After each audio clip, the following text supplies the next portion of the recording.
Have you ever felt like you are just swanning along through life without a care in the world, and then you suddenly just have this crushing realization that you have actually got quite a significant to-do list of things that are happening right now, and you just feel like you have like nowhere near enough time to get everything done, and therefore feel like in a sense of existential dread because hi, I'm Kira and that's what's happening to me right now.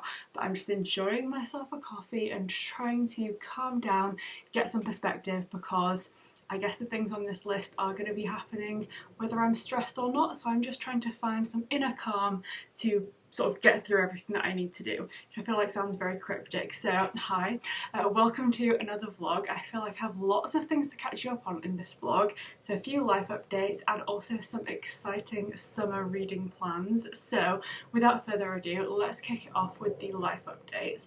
I feel like probably the most significant one of all, and kind of just realising now that I haven't actually spoken about this on this channel at all.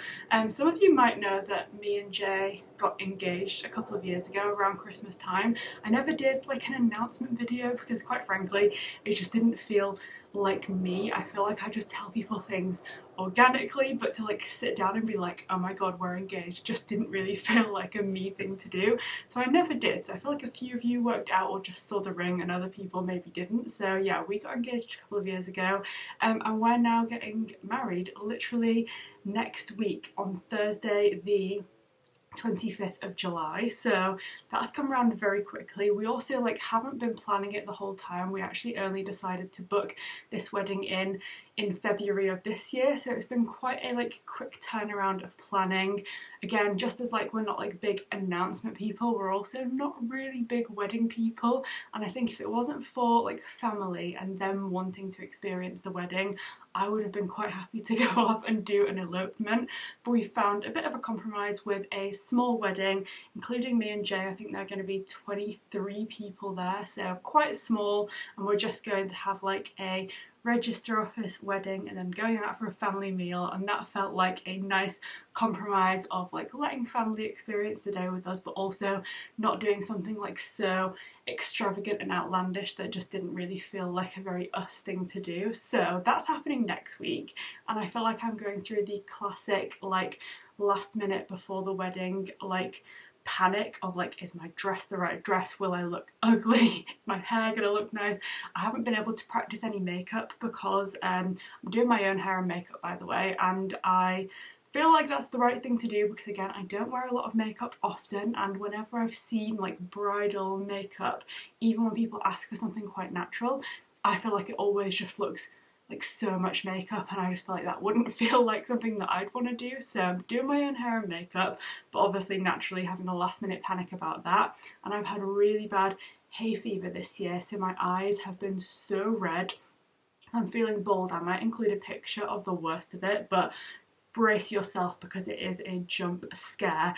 But it's been so bad that I'm avoiding wearing basically anything on my face now until the day, just because I don't want to flare it up or aggravate this skin reaction that I'm having. So panicking about that because it's going to be like a fingers crossed it goes well on the day, or it is what it is.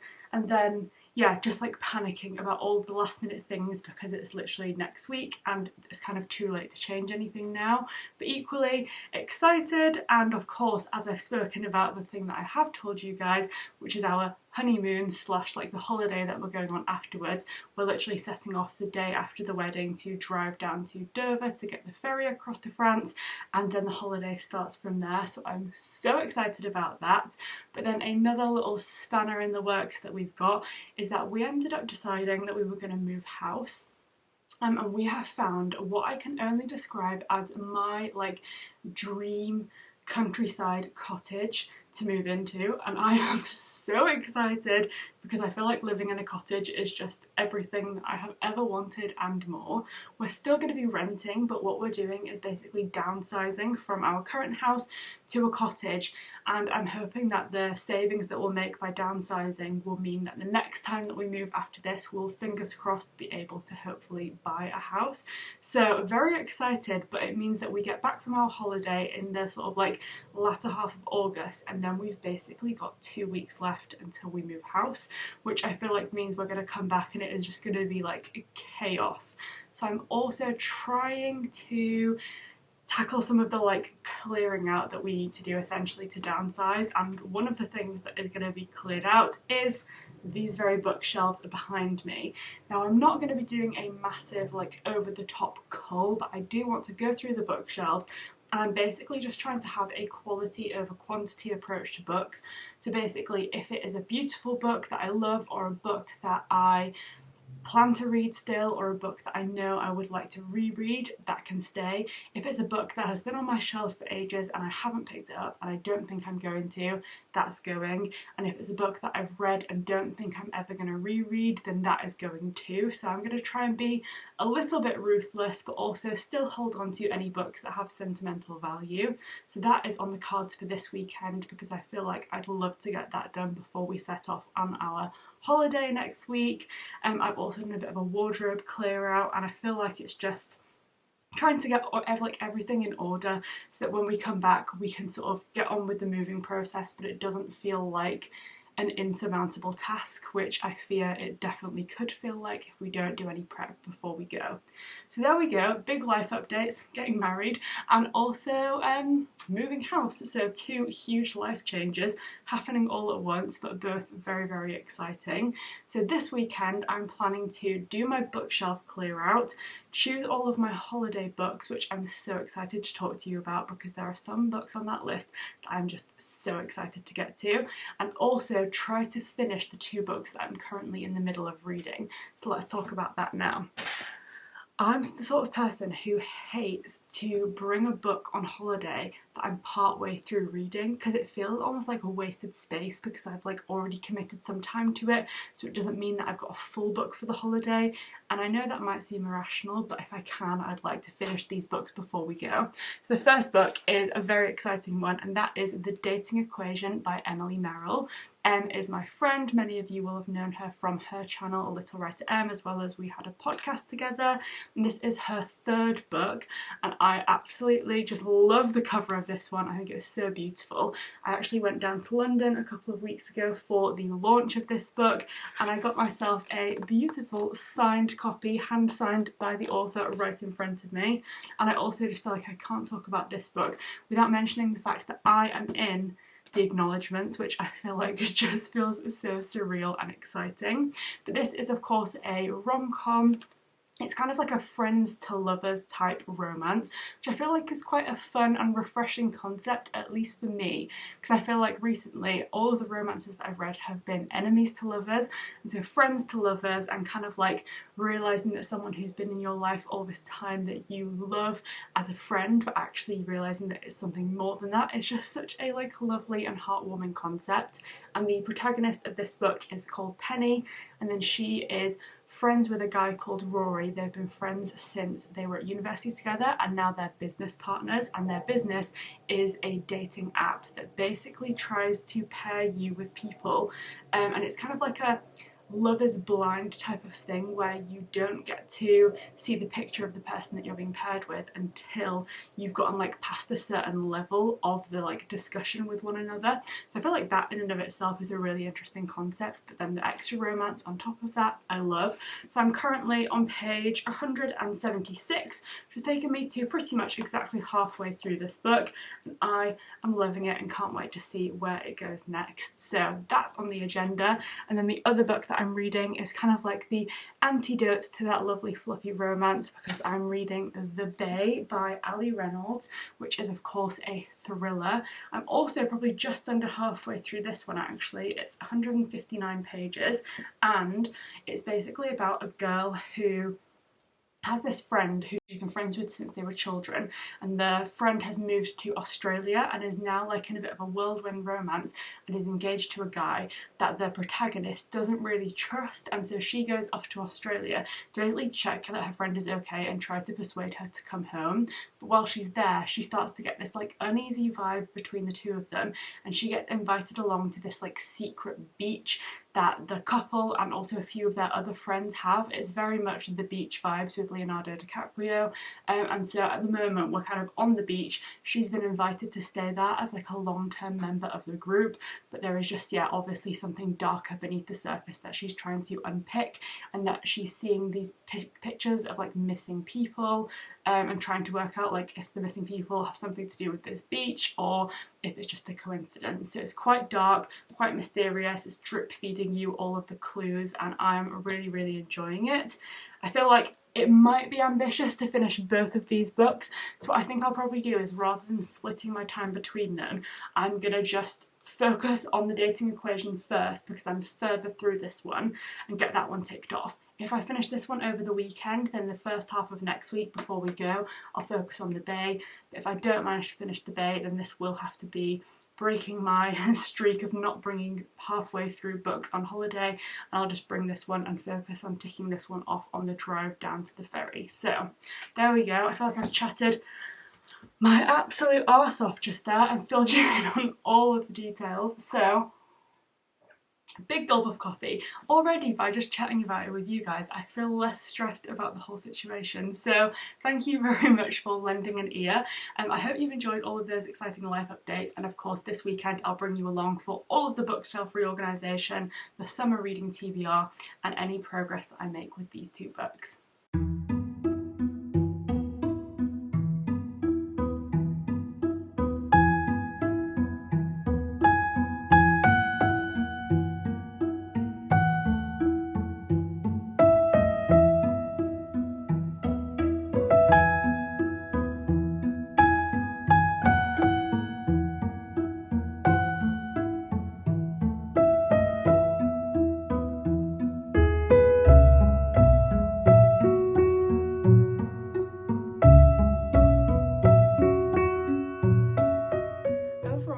Such a cold summer, but today it is so swelteringly hot, humid specifically, and I am just melting. But I also am wearing long sleeves because I am so determined not to do what I do every single year, which is to accidentally get horrendously sunburnt and end up with disgusting tan lines for the entire summer. And specifically, I'm obviously trying to avoid that for the wedding next week, so I'm wearing long sleeves until then, regardless of how hot it is. But oh my god, it is so warm. And the room that I'm in now, which is of course where my bookshelves are, is the highest room in the house, and let me tell you, when they say heat rises, it definitely feels like it right now because I am sweating. But I'm actually quite pleased to say that I have completed my bookshelf clear out, which I expected to be such a difficult task, but I think I have hugely reduced the amount of books that I've bought in the last couple of years. And so when we moved from Jay's parents' house to York a few years ago, we did a huge book clear out, and although I have definitely added books to the shelves since then, I also did a mini clear out before we moved to this house, and I feel like I've kept on top of it fairly well. But I have managed to cut quite a few books out. I haven't counted yet, so we'll see how many, but I thought I'd do a quick whistle-stop tour of the books that I've cut and why. I think we'll start with the juiciest portion of this little unhaul, and that is books that I am getting rid of because I actively did not like them. So without further ado, first of all we have Carla by Colin Walsh. This was the first book that I read this year. Went into it expecting to really like it because I've enjoyed books that this book has been compared to, but oh my god, I don't know if it was the time of reading or the book itself, but this book is like solely responsible for me having then read no other books for a good like 3 months this year. It just put me into such a slump, and it was, I think, a real jarring one because I expected to like it, and then to have such a difficult time reading it, I just, yeah, did not enjoy. So Carla by Colin Walsh is going on the unhaul pile.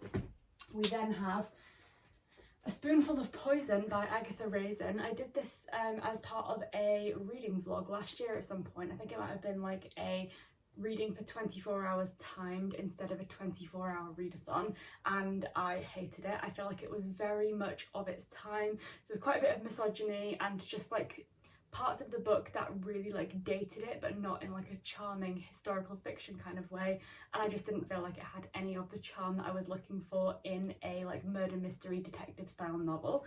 So that's on the going pile.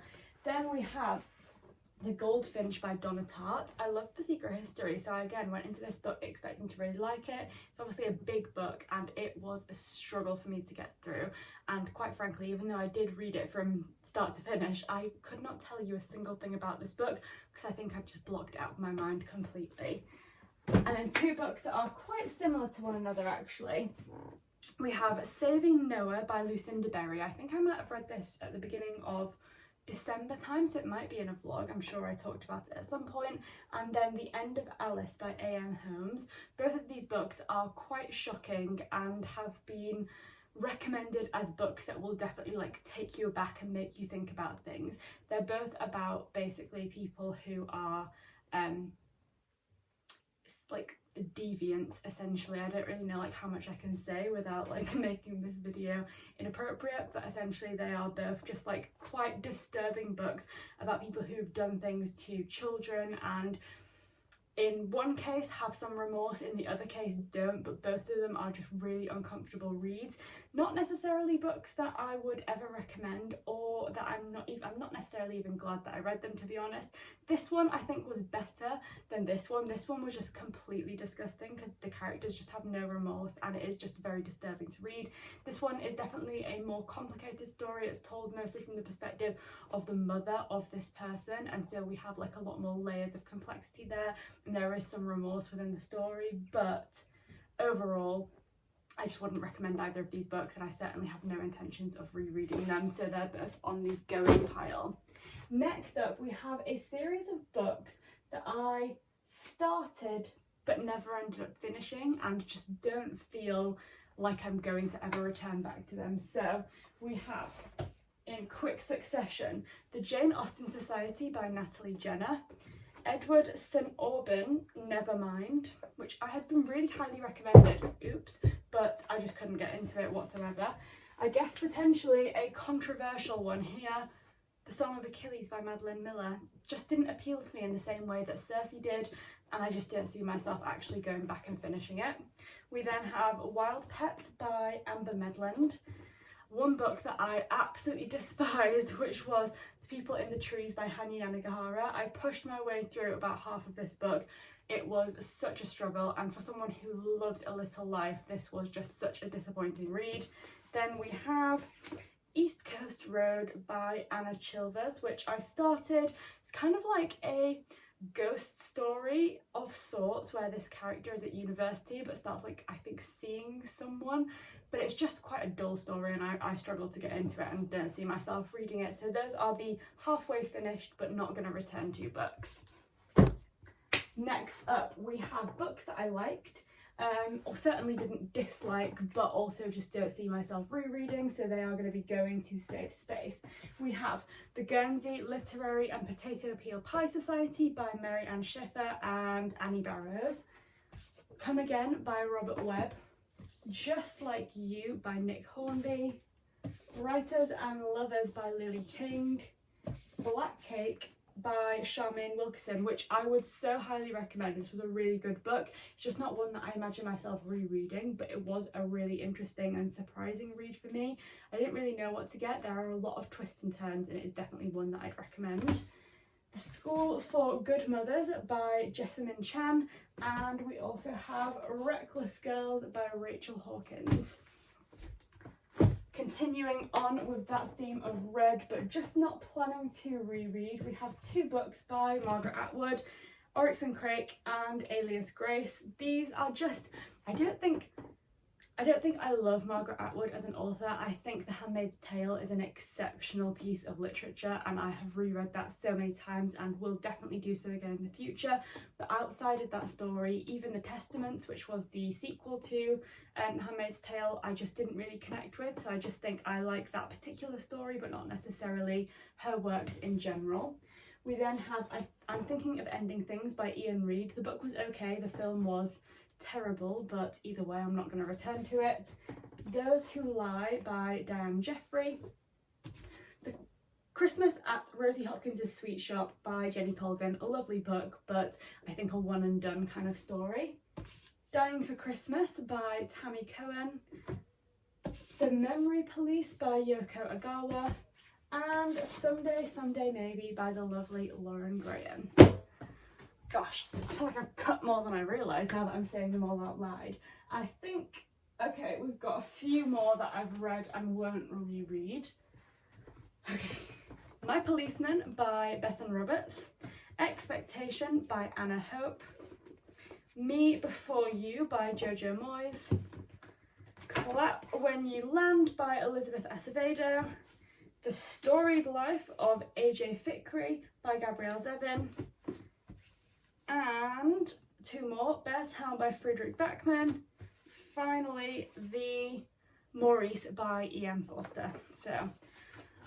And then there is, I think, one final series of books that I've read before, potentially controversial, that I'm not planning to ever reread, and I don't love them, so I'm going to get rid, and that is The Hobbit and The Lord of the Rings trilogy. Shocking, I know. I'm glad that I read them, but as fantasy stories go, I'm not, or haven't historically been a huge fantasy lover. And although I'm now definitely getting into fantasy a lot more, I don't feel like Tolkien's fantasy is necessarily like my cup of tea. And I feel like these will go to a charity shop and hopefully be beloved by somebody else. But for me, I feel like I'm just never going to reread them, and it obviously does take up quite a bit of space as this little section of books, and so I feel like I'm definitely going to leave that and make room for new things or just more space for the other things that I've got. Then the final section of books that we've got are books that I haven't read and I just don't think I'm going to read because they've either been on my shelf for a long enough time or someone's gifted them to me but I just don't fancy it. Either way, I'm not planning to read them, so they can go and find a new home somewhere else. We have A Wildflower Summer by Carolyn Flynn, Barefoot on the Beach by Caitlin Duncan. I feel like I got both of these as part of like a book subscription box, but they just didn't really sort of take my fancy. We've got Hot Milk by Deborah Levy, With the Fire on High by Elizabeth Acevedo, which I feel like I probably would have enjoyed at some point, but I feel like I'm potentially just like not necessarily of the like age demographic for this book anymore, and it just doesn't feel like something that appeals. We then have Every Exquisite Thing by Laura Stephen, which I think is The Picture of Dorian Gray retelling, but I just haven't fancied picking it up. A couple of classics that I'm not sure I'm going to get to. Lady Audley's Secret by Mary Elizabeth Braddon and North and South by Elizabeth Gaskell. Murder for Christmas by Frances Duncan, which I can't lie to you, I might have either started or even read, but reading the blurb, it just didn't feel familiar to me, so either way, I'm getting rid of it, but it may be in the wrong category here. Then we have In the Days of Rain, which is a memoir by Rebecca Stott. Another memoir, which is The World in Flames by Gerald Walker. And the final memoir, I think, is Born to Run by Christopher McDougall. Then we have Daphne du Maurier, The Breakthrough. Cherry by Nico Walker. A Walk to Remember by Nicholas Sparks. Stephen King's On Writing, which I am still partially a little bit tempted to keep, but I feel like although there are some interesting parts of his life story in this, on the whole, I think it is a bit of a guide about writing, and I'm not intending to be an author, so I feel like it's not necessarily for me. And then Gingerbread by Helen Oyemi. Almost there. This has been a long section of chatting, but we have just a few more books to go, and then we're done. Silka's Journey by Heather Morris. I have read and definitely found The Tattooist of Auschwitz, definitely stumbled over my words there. I've read and found The Tattooist of Auschwitz very, very interesting, but I just have to admit historical fiction isn't usually what I would go for. It's not a genre that I reach for often, and I've also heard mixed things about this book compared to The Tattooist of Auschwitz, so I feel like it will just be better placed with someone else who might enjoy the genre more. And then Love Me Do by Lindsay Kelk. That's One Patient by Ellen DeVissa, which is a memoir, so I actually lied, there are more memoirs. People Like Her by Ellery Lloyd, and the final book on this list is Tapestries of Life by Anne Sverdrup Thygesen. I don't know what this book is about or how I have come to have it in my possession, but I'm not planning to read it, so there we go. big old book on haul. Now I need to see exactly how many books I have gotten rid of and do a little tot up, but I feel quite pleased with that. I feel like, you know, still got plenty of books on the shelves clearly, but I feel happy now knowing that when we move house we'll only be taking books that I definitely either plan to read or know that I've loved and enjoyed and want to keep on my shelves, which is a nice feeling.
Another massive pile of books, I hear you ask. Well, yes it is, because it is finally time to talk about my summer reading plans, and I'm just so excited to read all of these books, not only just in general, but also I feel like the idea of taking books on holiday and knowing that you're not just fitting in a few chapters here and there around work and other plans, and instead you can just like enjoy the beautiful weather and enjoy great books with nothing else on your to-do list is just an exceptional idea. So I'm very, very excited. Before we get on to these upcoming reading plans, I also have a finished book to update you on, because on my lunch break today I finally managed to finish off The Dating Equation, which was such a fun read. I've been very much in my fantasy era recently, which I'm loving, but fantasy obviously is just a bit more intense than contemporary books, and just takes a little bit more focus because you are in a world that you're not familiar with, and so I feel like you just have to pay a little bit more attention to characters and world and plots, and in general there is just so much action that you can't take your eyes off the page for a second, which I love. But in a way, just turning to a like lovely light-hearted romance was just such a refreshing change of pace, and I just really, really loved this one.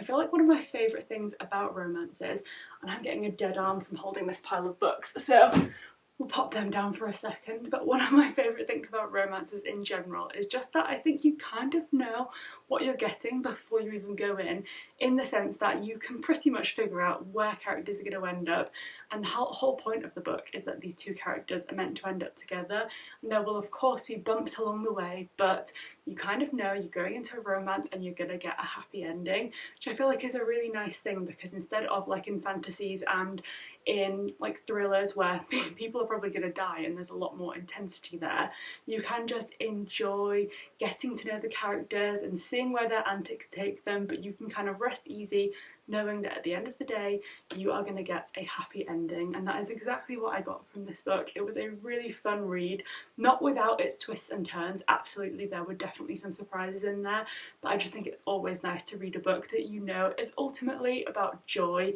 and you can turn to that book and just feel happy when you're reading it, and that's how I felt reading this one, and I just loved it. So would definitely recommend, especially as like a summer romance, because I feel like summer is just the time of year for finding those fun, easy, joyful reads. So definitely get yourself a copy of this if you haven't already. Now, turning back to where my attention has been for the last few months, fantasy, because that is a lot of what my summer reading list is made up of.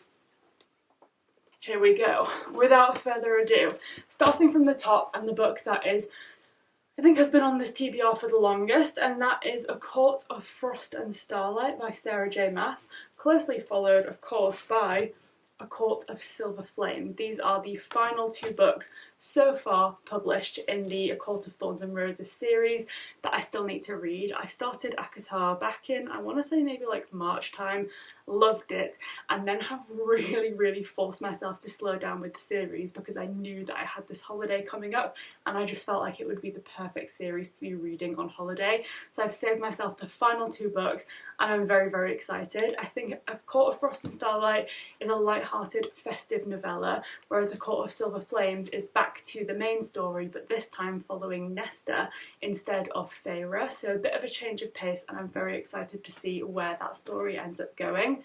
And I'm also excited because I think there are more books promised in that series, which is just very exciting to me. I guess shifting away from fantasy for a moment, I have a recently added book to my TBR, which is Practical Magic by Alice Hoffman.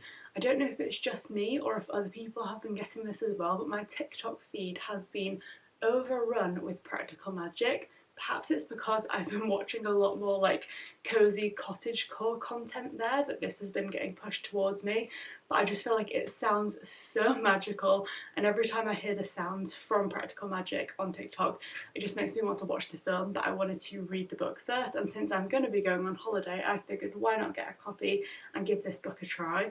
It's about some witches who have been cursed to never be able to fall in love, or if they do fall in love, so like a terrible fate will befall the men that they have fallen in love with. So I feel like it seems like a bit of a twisted romance and one with a little bit of like magic in there, which I feel like will be fun, and hopefully, I'm pretty sure it's like a rom-com, at least the film is, so I think it will be a little bit dark and twisty but hopefully quite light-hearted, which again I think I'll need when I'm reading mostly quite intense fantasies. Speaking of which, we're back to two books that I'm actually rereading for, I want to say the second time now, but I'm very excited about them because I am just obsessed with House of the Dragon at the moment. It is not even funny. I am thinking about dragons all the time, which I feel like is a little bit of a problem, but I am thinking that it's now time to return to Game of Thrones or the A Song of Ice and Fire series and read the first two books in this series again. So the first book is of course A Game of Thrones, and then we have A Clash of Kings, which comes afterwards.